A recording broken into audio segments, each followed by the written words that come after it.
అందరికీ నమస్తే. బృందావనంలో ఈ ప్రేమ మందిరము రాధాకృష్ణుల ప్రేమ చిహ్నంగా ఎంత అద్భుతంగా నిర్మించారో చూడండి. ఇది మొత్తం పాలరాతితోనే ఇంకెటువంటి మెటీరియల్ వాడకుండా చక్కటి చెక్కడాలతో ఎంతో అందంగా ఈ ప్రేమ మందిరాన్ని నిర్మించారు.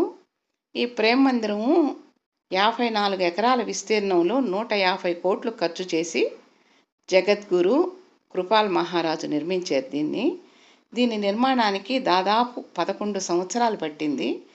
1000 మంది వర్కర్సు ఇప్పుడున్న టెక్నాలజీని ఉపయోగించుకొని కేవలం పాలరాతితోనే ఇంకెటువంటి మెటీరియల్స్ లేకుండా దీన్ని నిర్మించారు.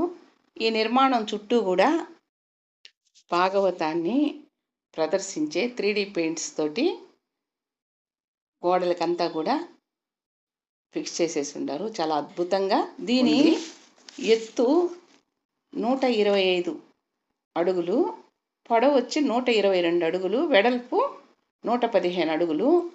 ఇక్కడ రాత్రిపూటే ఇది చాలా అందంగా ఉంటుంది. సందర్శకులకి టైమింగ్స్ మాత్రం ఉదయం 8:30 నుంచి 12 వరకు, సాయంకాలం 4:30 నుంచి 8:30 వరకు. రోజు కొన్ని వేల మంది దీన్ని సందర్శిస్తుంటారు. సెలవు రోజుల్లో అయితే ఇంకా ఎక్కువ మంది వస్తుంటారు. కానీ ఈ ప్రేమ మందిరం మాత్రం రాత్రిపూటే దాదాపు సప్తవర్ణాలతో వెలిగిపోతుంది. రకరకాల లైటింగ్స్ చూడండి. సప్తవర్ణాలన్నీలో ఆ ప్రేమ మందిరాన్ని చూడడం నిజంగా కూడా చాలా గొప్ప అదృష్టం. మీరు కానీ ప్రేమ మందిరం సందర్శించాలనుకుంటే రాత్రిపూటే దానికి సమయం కేటాయించండి. ఇది మధుర నుంచి 16 కిలోమీటర్ల దూరంలో ఉంది. బృందావనం చూడండి, గ్రీన్ కలరు, పర్పుల్ కలరు, ఇలా రకరకాల కలర్స్ మారుతుంటాయి. రాత్రిపూట దీని అందం నిజంగా కూడా మాటల్లో చెప్పలేము. దీన్ని సందర్శిస్తేనే చాలా గొప్ప అనుభూతి కలుగుతుంది. అంతేకాకుండా చుట్టూ కూడా రాధాకృష్ణుల ప్రేమలీలలన్నీ కూడా రకరకాల శిల్పాలతో ప్రదర్శించుండారు. చూడండి, ఉద్యానవనంలో రాధాకృష్ణుల లీలలు ఎంత అద్భుతంగా ప్రదర్శించుండారో.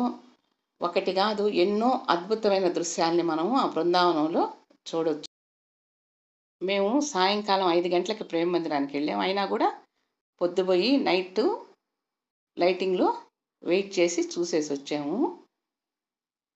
గోవర్ధన పర్వతాన్ని చూడండి. ఈ రాయి మొత్తము ఎక్కడ సపోర్ట్ లేకుండా ఉంది. నాకు చాలా ఆశ్చర్యం అనిపించింది.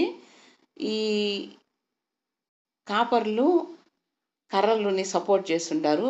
దాంతో ఇంత పెద్ద శిలని ఎలా సపోర్ట్ చేశారని కూడా చాలా ఆశ్చర్యం వేసింది. ఎంత చక్కగా ఉందో చూడండి. అలాగే రాధాకృష్ణుల లీలల్ని చాలా చక్కగా నిర్మించుండారు. ఈ ఊయల్లో రాధాకృష్ణులు పోతున్నారు, గోపికలంతా కూడా చుట్టూ ఉన్నారు. ఒక్కొక్క మూమెంటు చాలా చక్కగా ఉంది. ఇది కాళింగమర్దని అయితే ఎంత న్యాచురల్గా ఉందో చూడండి. ఇక్కడ ప్రతి శిల్పం కూడా అంత అద్భుతంగా నిర్మించుండారు. శ్రీకృష్ణ జీవిత చరిత్ర అంతా కూడా ఇక్కడ రకరకాల చిత్రాలు, శిల్పాలతోటి చాలా అద్భుతంగా ఉంటుంది. మీరు ఢిల్లీ వెళ్తే తప్పకుండా దీన్ని సందర్శించండి. మీకు ఈ వీడియో నచ్చితే తప్పకుండా లైక్ చేసి, షేర్ చేసి, సబ్స్క్రైబ్ చేయండి.